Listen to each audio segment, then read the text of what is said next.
குழந்தைகள் முதல் பெரியவர்கள் வரை 30க்கும் மேற்பட்டோரை தெருநாய் கடித்து குதறியதில் காயம் அடைந்தவர்களை நேரடியாக சந்தித்து ஆறுதல் கூறியதுடன் ஆட்சியரையும் சந்தித்து உடனடி நடவடிக்கை எடுக்க கூறி கடையநல்லூர் சட்டமன்ற உறுப்பினர் கோரிக்கை மனு.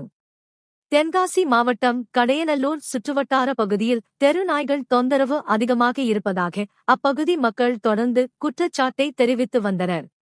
தெருநாய்கள் சிறுவர்கள் முதல் பெரியவர்கள் வரை அனைவரையும் கடித்து குதறுவது வாடிக்கையாக ஒன்றாக இருந்த நிலையில் கடையநல்லூர் சுற்றுவட்டார பகுதிகளில் மட்டும் கடந்த 2 நாட்களில் 30க்கும் மேற்பட்டோரை கடித்து குதறி உள்ளது. 30க்கும் மேற்பட்டோர் கடையநல்லூர் அரசு மருத்துவமனையில் சிகிச்சைக்காக அனுமதிக்கப்பட்ட நிலையில் சிகிச்சையில் உள்ளவர்களை கடையநல்லூர் சட்டமன்ற உறுப்பினர் கிருஷ்ண முரளி என்ற குட்டியப்பா நேரடியாக பார்த்து ஆறுதல் கூறினார். தெரு நாய்கள் கடித்து காயம் ஏற்பட்ட சிறுமிகள் உட்பட அனைவரையும் பார்த்து ஆறுதல் கூறியதோடு இதுகுறித்து மாவட்ட ஆட்சியர் அலுவலகத்திலும் நேரடியாக கோரிக்கை மனு அளித்துள்ளார்.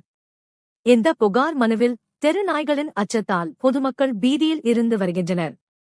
எனவே இதுகுறித்து உள்ளாட்சி அமைப்புகளுக்கு உடனடியாக உத்தரவிட்டு தெரு நாய்களை கட்டுப்படுத்துவதற்கான நடவடிக்கை எடுக்க வேண்டும்.